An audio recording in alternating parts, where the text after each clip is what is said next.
We were taught that fairies belonged to old stories.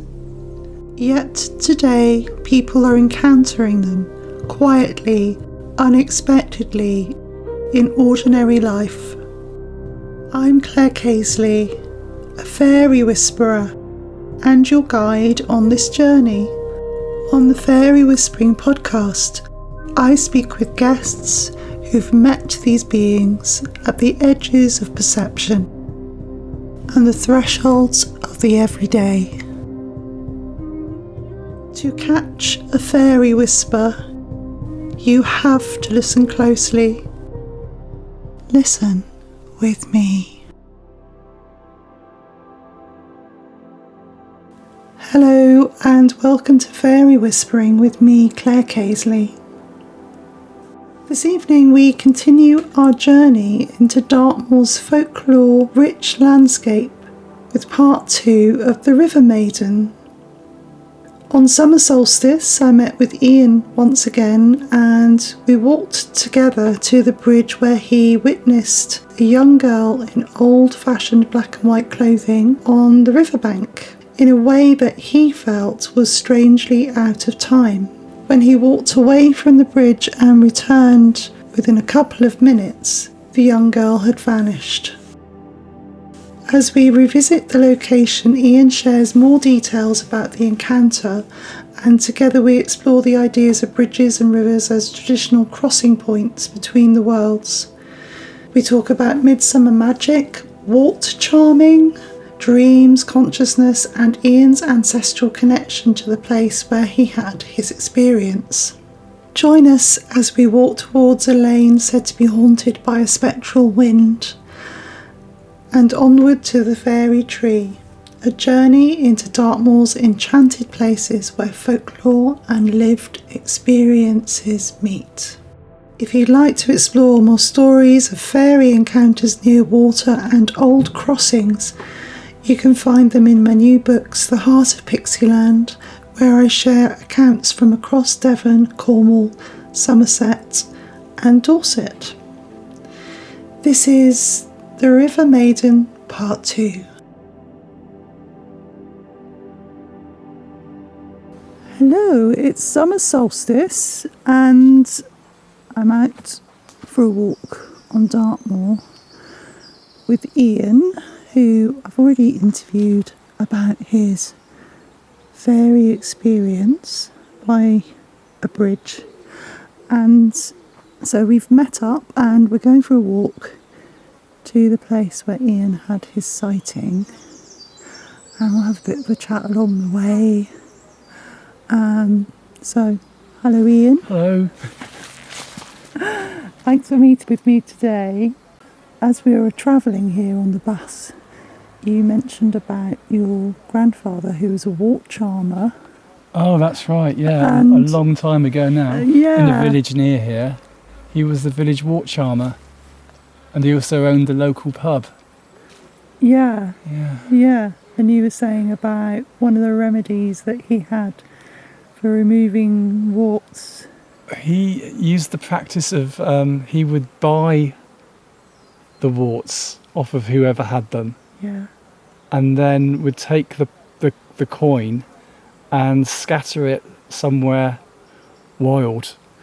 I don't know, deep in the heart of the woods or on the edge of the moors, somewhere out of the way, and then the warts would vanish. Yeah. Yeah. It's Peculiar incredible. practice, but I read up on it and apparently that was quite a popular one in Devon and Cornwall. Right. And was it just people or did he treat animals as well? I'd imagine, I have heard of other wart charmers treating cattle. So I'd imagine living in a village then you probably would have done. Yeah. Fascinating. I've heard about that exchange of money for warts or burying items to remove the wart. So fascinating.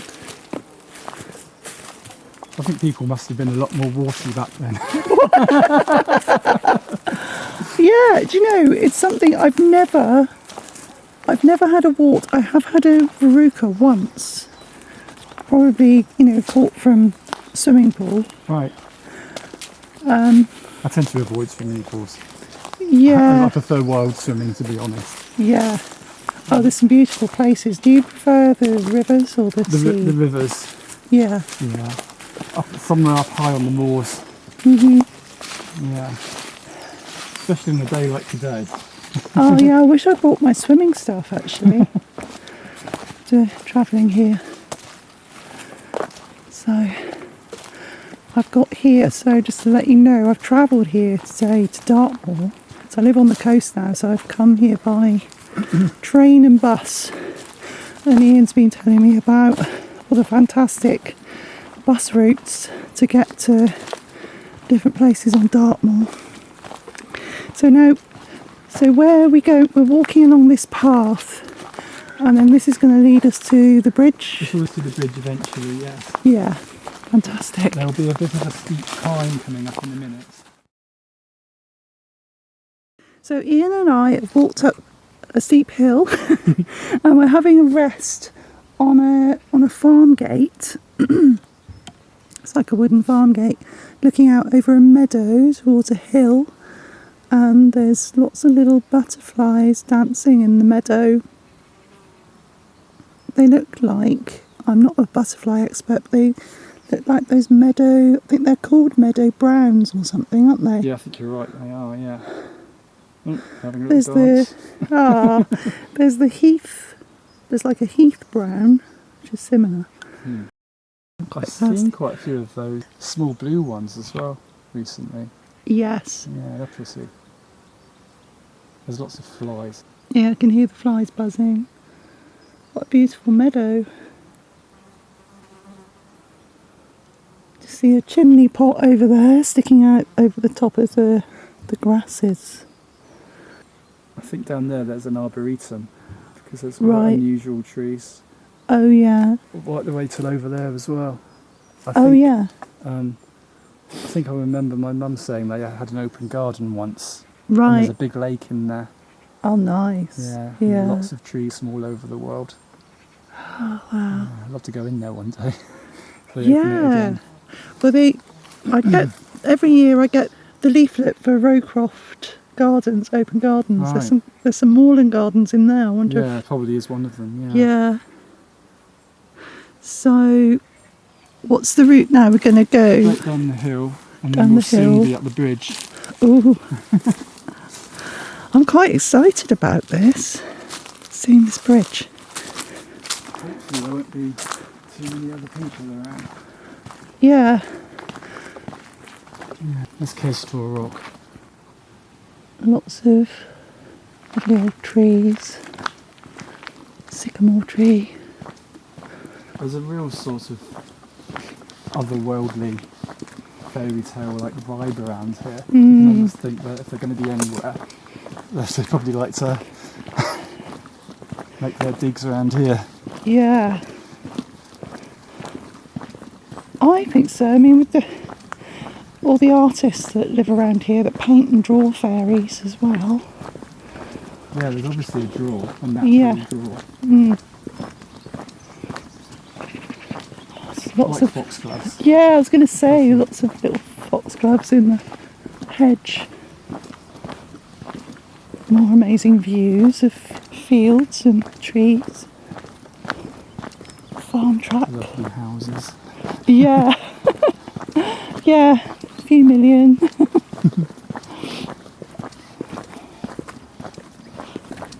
Magpies seem quite chatty today.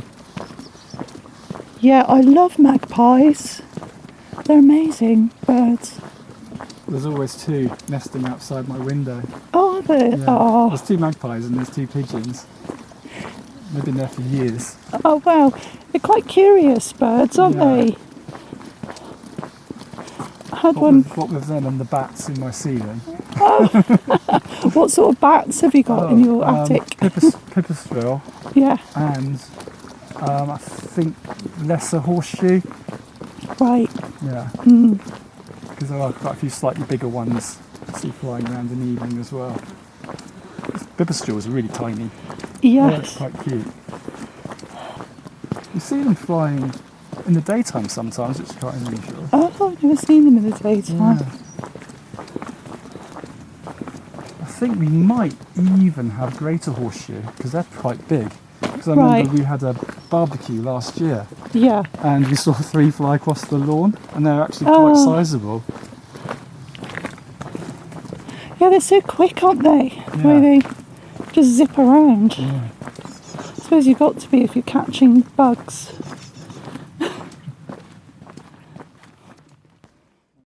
We're getting close to where the bridge is. It's a bit windy, so... I once had a really vivid dream when I was walking along a lane just like this. Did it wasn't you? tarmacked. And it was kind of drizzling. And I could feel the drizzle and I could feel the breeze. Yeah. And it was really nice. It was almost like there was about to be a thunderstorm. It's kind of like... It was very similar to this. Similar this to stretch of this? lane, yeah. Yeah. And then I woke up and thought, damn, Oh! I want to So, go, I'd like to go back there. yeah. So maybe it is a place that you know from the past or something, or I don't know. you visited astrally or something. Yeah. It's weird. I always think it's weird that I can have dreams and I can feel things. Yeah. I think, how can you feel an object in a dream? How's your mind working to tell you? Yeah, That's what it feels like. it is amazing. Yeah, being able to feel rain on your skin in a dream is a bit, yeah. Yeah. You wake up and find that the water tank hasn't burst over your head or something in the attic. Yeah. It feels like, well, there's a crossover between that dream world and what are dreams anyway, and waking life. There's been a guy in the news the last couple of days who was in a coma for a long time. Right. And he reckons that he lived his future life while he was in a coma. So now he knows what's going to happen to him and what to do. Wow. That's awesome. I think our consciousness, we're much more powerful beings than we're brought up, and told. Definitely. Well, they say we don't use about 75% of our brain capacity? Yeah. Or whatever. Kind of makes you wonder, doesn't it? It does. Thinking about amazing things that people can do, like when they're in life-threatening situations and things, like lifting cars. Yeah. Yeah.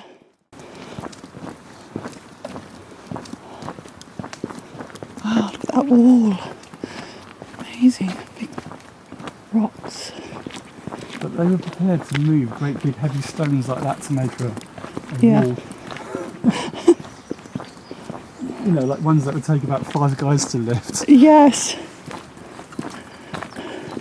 I know, it's amazing how they created those walls, isn't it? They're all, some of them stretch for a long way, don't they, over Dartmoor? Yeah. Have you seen that one they call Crazy Man's Wall, which is up on the moors, kind of near Fernworthy? There's a really, really steep hill with a stone wall up the side of it, and you kind of think, why on earth would you build a stone wall there? It's so steep. No, I've not seen that one. You'd practically be climbing up the side of this hill to build this wall. And just getting the stone up there. Yeah. Last time you came, was it weekend or in the week? Or? It was a Friday, about a fortnight ago. Yeah. It's just round the corner. When I saw her, I was approaching downhill the other side of the bridge. Right. It seemed unusual because I wasn't going towards the moor. You'd think that if I was going towards the moor and crossing a threshold, that's when I'd be more likely to see one. Yeah, it's very hidden away, isn't it? Yeah. Lots of trees over the road. little pools.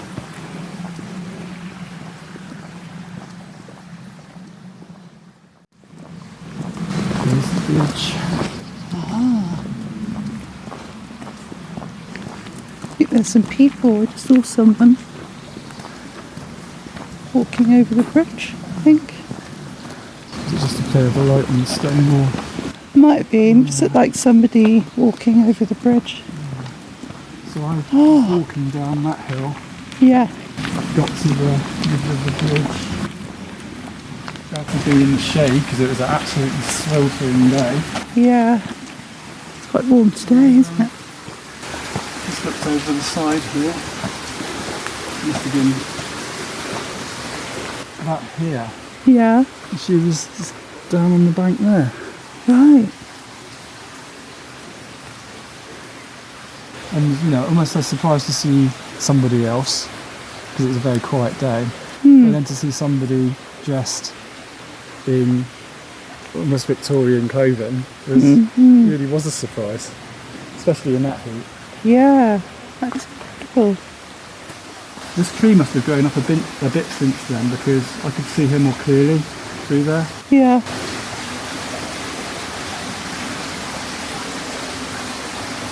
That's a beautiful spot, isn't it? Yeah. And then by the time I'd walked, So by you- the time I'd walked around the corner and then back again, she was gone. And there was She's actually gone? No trace of her. I'm just walking down to She was over the here. bank. She had a willow, I just, willow or something. Just stood like this, just bent forward, just drawing in the sand. oh, that's amazing. Yeah. I'm just going to try and get down. Okay, do you do the hand? Still a bit of a Tarzan. Oh my God. Okay, do you give me your hand? Yeah. Oh, thank you. Yeah, imagine doing this in little pointy Victorian boots. I know. Sort of, yeah, she must have been here. I was up there, and then she kind of like walked towards me after Yeah. I said morning, Yeah. and was still kind of like half paying attention to me, half looking at the water. And I just happened to say something like, morning, what a lovely day, and she said that yes it was. And I thought, well, what do I say to her, because she's like dressed so unusually, but I didn't want to be rude and say, Yeah. aren't you hot in that get up or anything like that. Yeah. So we just kind of smiled and I just carried on walking, and then I thought, that was really odd, I'm going to have to go back and talk to her, and then got back here and she was gone. And I thought I could hear what sounded like a party going on. So I thought, well, she's obviously, I don't know, they're having a barbecue or whatever, but I just, because I could hear like people laughing and like Yeah. glasses clinking, which would have made sense because of how she was dressed. She was dressed for a party, but Yes. not really. It's kind of like party you'd think of somebody having around here on a day like that, in her get-up. But then there was absolutely no Yeah. sign of it, and there's no houses near here.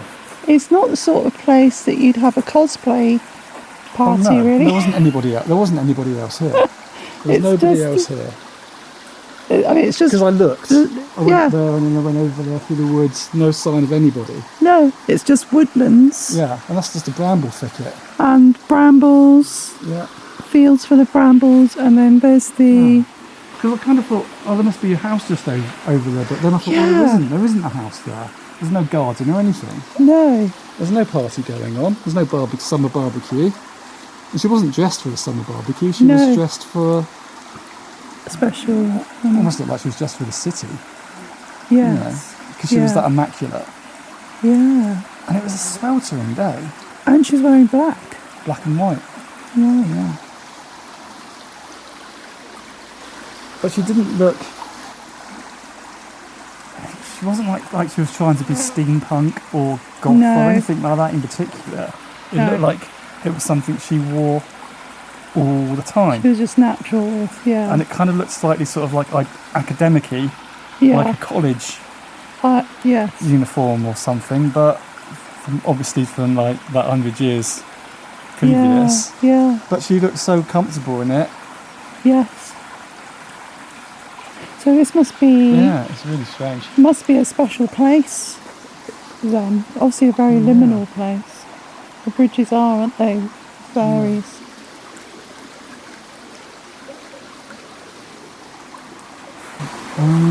Pendants on. Oh yeah, because you left a pendant for. Yeah, on here. Oh.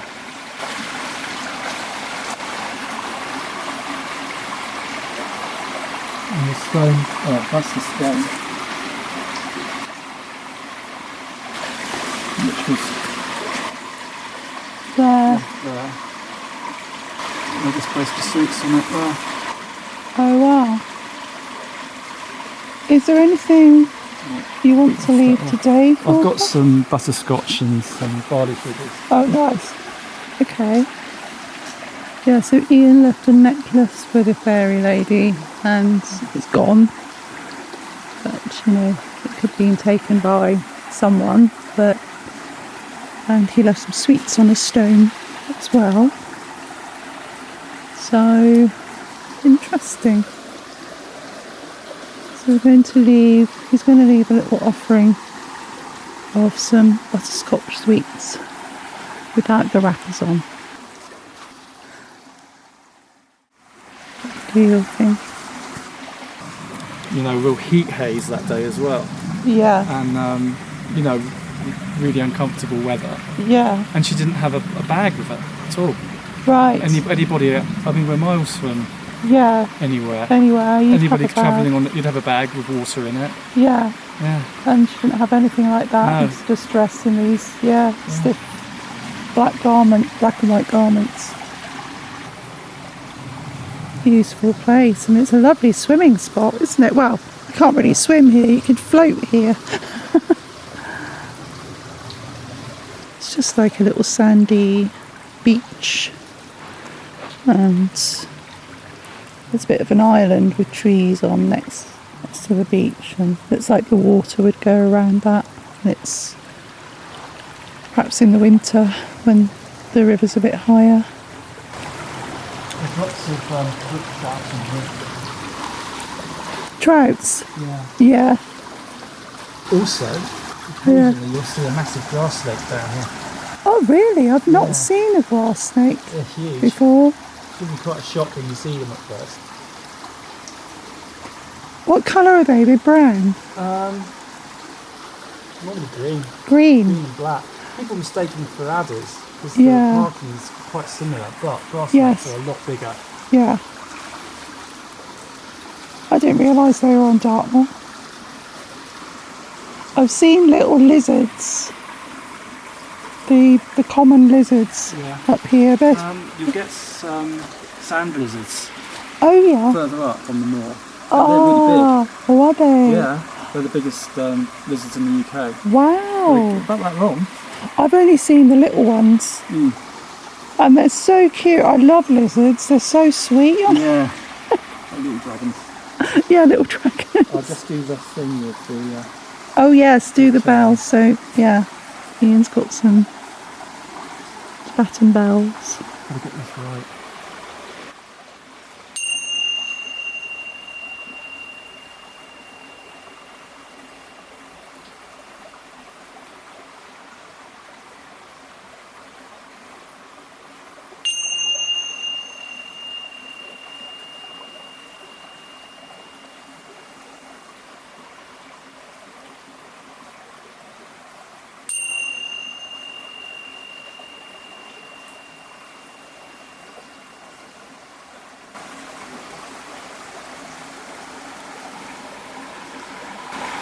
Here.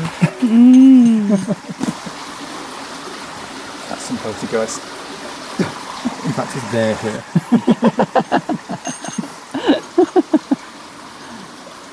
Do you know, I can't remember whether we spoke about this last time, but how has this encounter impacted on your life? Has it changed your views on the paranormal anymore, or have you always been in touch with that world? And Kind of always been on the fringes. yeah, This is probably the most solid encounter I've had. yeah, And I keep thinking back to try and explain her presence here. You Yeah. can't.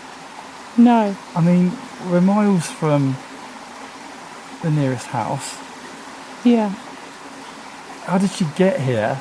I 'Cause mean, she looked like she just stepped out of a taxi. yeah, yeah, But the fact that she didn't have any possessions with her on a day like that also seemed odd. You'd have thought she'd have had a bag, like I said, with yeah, water in. yeah, Or even like, makeup, whatever. Something, some sort of, comfort, essential item that girls like to carry on. Yeah. Yeah. exactly. Yeah. And like I say, completely unaffected by the heat. Yeah. No sheen of sweat or No. sweat stains or dirt, muds. I mean, getting down that bank in those Well, yeah, I had the difficulty. sort of like Victorian lace-up ankle boots that are quite pointy, with Yeah. pointy heels as well, and able to walk across Yes, this without tottering in the slightest. I know. Well, I've got my Skechers on, and You that is struggle to get down the I bank. struggle to get down the bank. It's not easy. I mean, I wouldn't be able to do it in heels, No. definitely, without And falling over. There's brambles, there's roots, and yet her leggings were pristine black and white. Yeah. The white was the whitest white, and the black was the Yeah. blackest black. Yeah. No thorns, snags, or No. dirt, or And, anything. And how would she get there in those shoes? Get here in those shoes as well? Well, yeah, they weren't made for walking. No. So, No. because it's just woodland across there, isn't it? It's like a woodland path. The nearest house is probably about 3/4 of a mile away, I'd say. Yeah. Yeah, Steep hill, through there. either side. and that's through woodlands as well. Yeah. And then a steep hill up to the next house, which is probably almost a mile away. Yeah. Yeah, Bizarre, isn't it? yeah. Right. So it was an achievement if she did do that, Mm. to stay so pristine Yeah. and look like she was going to a party. Yeah. Because even if she was at a party or an event, if she was coming to the river, anyone else would think, oh, I'll just put my shorts and t-shirt on and Yeah. go for a wander down to the river. Yeah, not wear my best outfit. No. Yeah, amazing. Yeah. And it is a really quiet spot, isn't it? It's really tucked away. Yeah.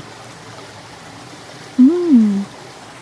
I mean, the last thing, Fascinating. it's kind of like the last thing you'd expect to see Yes. anybody wearing in this sort of environment Yeah. on their own. It Yes. wasn't part of a photo shoot or, Well, yeah, you'd expect a Or- photographer for yeah. a magazine or something yeah. nearby, wouldn't you? Yeah. But yeah. But like I say, her air and grace was like what she was wearing. She wore it all the time. This is her scruffs.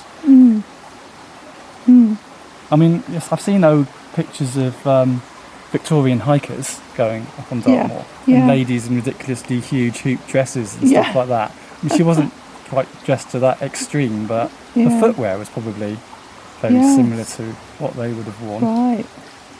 But again, they weren't walking boots. No. No. And then there's the stories that we were talking about on the way here about the vanishing cottages, and Yeah. the two that appear on Dartmoor near here are said, or people have gone into them and Yeah. met the inhabitants, Yeah. and they've been like finely dressed people Yeah. wearing. Because I kind of got the impression that she could literally step through Yeah. to the environment that what she was wearing would be more suitable Yes. in. So it's like it doesn't really bother her getting Yeah. here. Yeah. She just. Oh, really, Wow. really peculiar. Bizarre. Yeah. But I knew the moment I saw her okay, that's weird. Yeah. Yeah, you know, don't you? You just know instantly. Yeah. Yeah. Bizarre. You're going to be able to get up here, okay? Yeah, I'll turn the recorder off.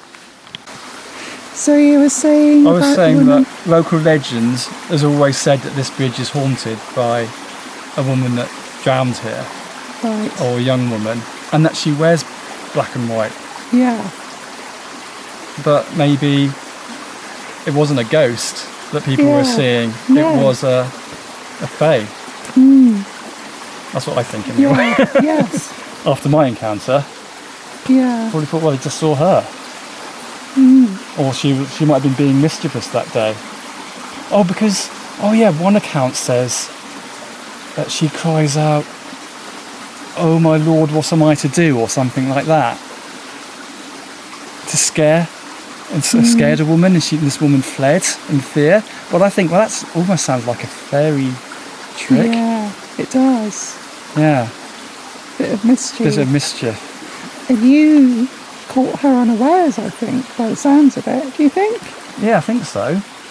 Yeah, because she was head down drawing in the sand and then looked up, but wasn't particularly startled.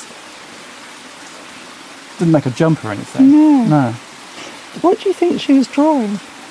Really hard to tell. Yeah.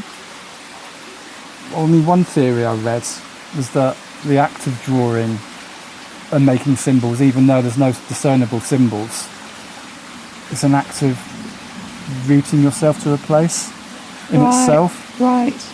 Yes. So maybe she was opening another portal or something, or shutting one behind her or something like that. Yeah. Don't know. But they always say bridges are liminal spaces in between. And like you say, your batteries just started to... Yeah, they're back to normal now. And we were near the stream, and now we're away from the stream on the bridge, they perked up again.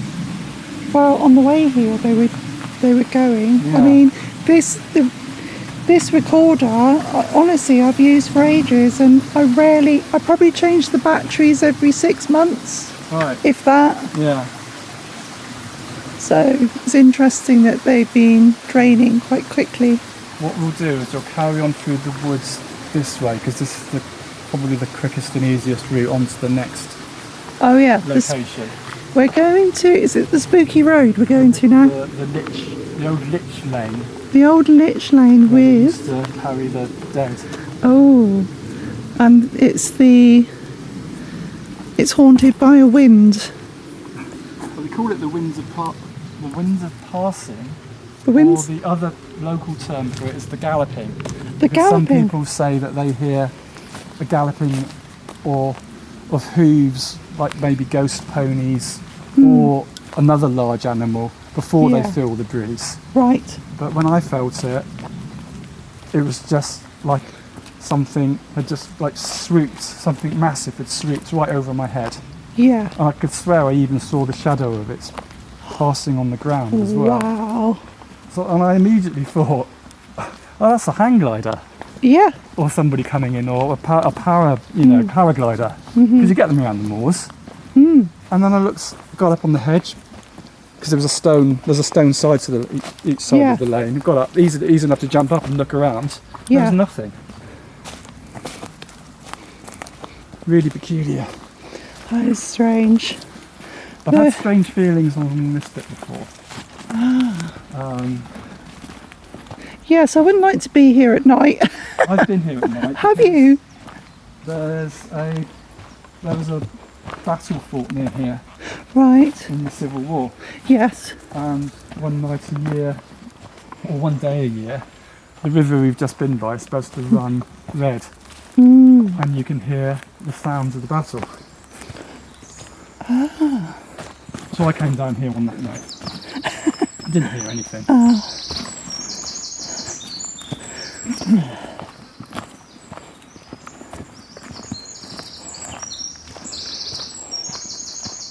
Now, I also heard a report that hikers had been down here. Yeah. And they felt that they were being stalked by a huge creature that they couldn't quite see. Oh, Some wow. described it as being made out of twigs. Right, And also somebody said they saw something straddling the river. right. Oh, Like a huge, like about an 8 foot tall stick-like being. This is one of the things that sort of like, when you start delving deep on the internet and asking the right questions of Google AI, suddenly it will pick up these local... yeah, that's amazing research you've done. Oh, and also people's phones acting up. Yeah, Hikers saying that their maps wouldn't work and their phones would go down, and yeah. just generally feeling a bit spooked down here. So what, this tree is interesting. I wouldn't mind just taking a picture of that. Look at it. Look at that. It's really a bit of a dragon tree. Just talking about fairies and technology. And so, yeah, the theory, Ian, that they are interested in... The theory is that they've always been fascinated by human technology. Yeah, Maybe since the invention of things like pepper mills, yeah, which was reportedly stolen from kitchens and then returns again, I don't know, months, weeks later. yeah, But then things that happen with computer systems where you get mysterious glitches and things in programming being attributed to fairies jokingly.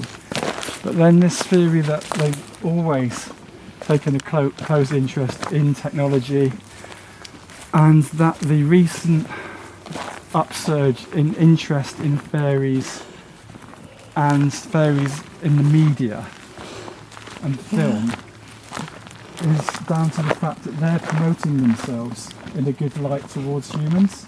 Ah, that's interesting. Yeah. I've had a similar theory with extraterrestrials as well. Oh yeah, the whole disclosure thing. Yeah, Yeah. and how Hollywood for years has obviously used films to subtly disclose things about extraterrestrials, but Well, I mean that's currently big at the moment because of the new Spielberg yeah, film, isn't it? yeah, it's I don't know what to think about aliens. no, I mean, distances involved are colossal. yeah,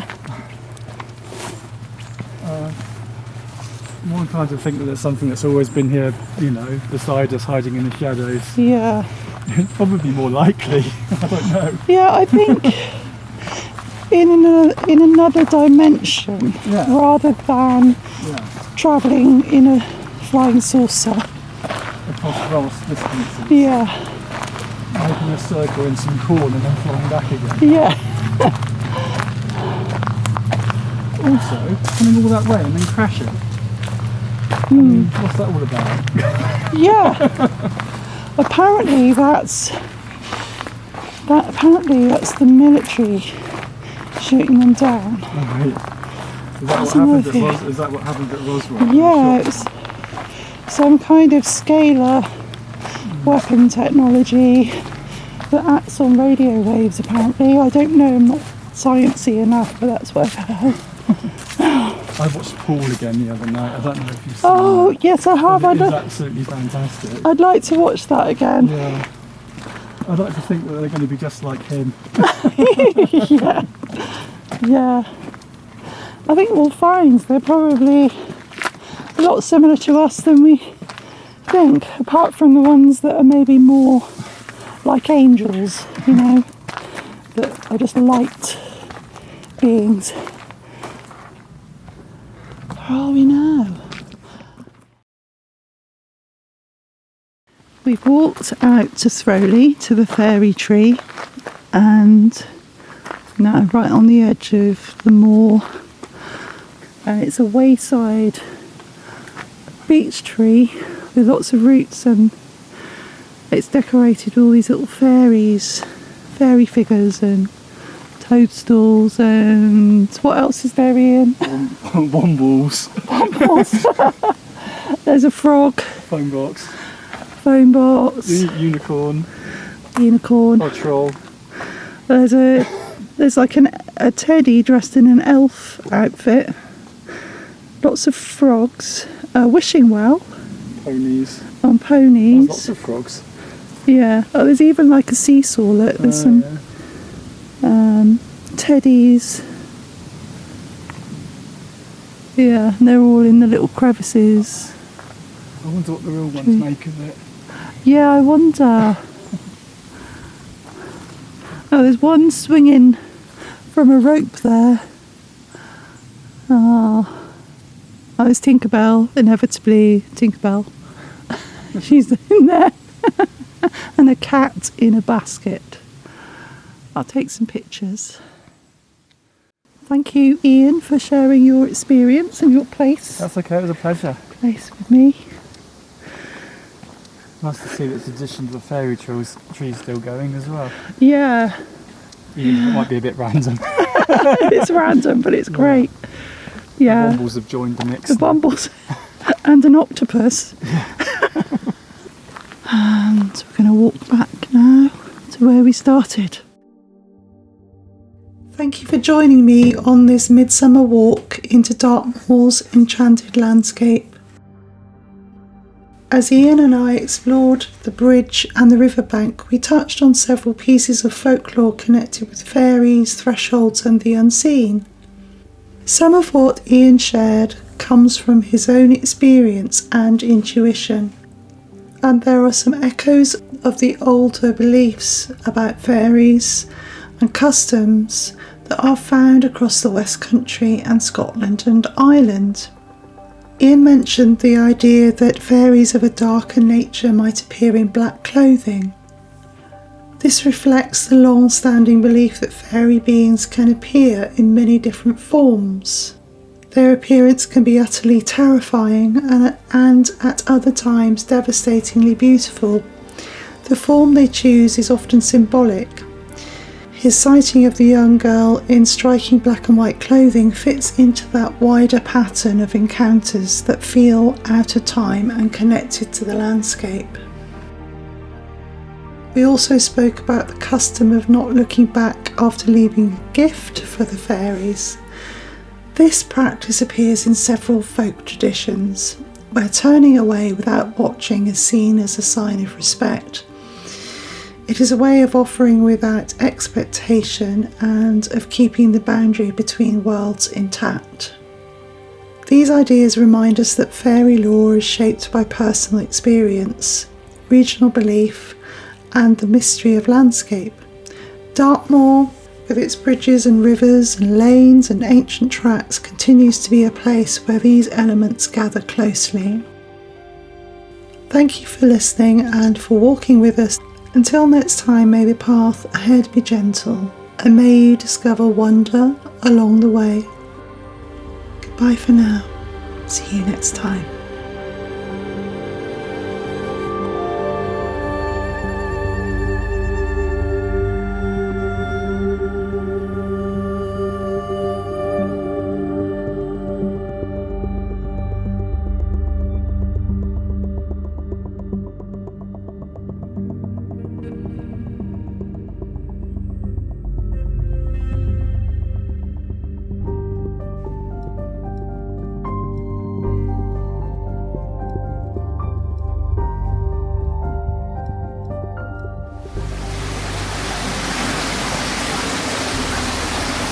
That's a beautiful spot, isn't it? Yeah.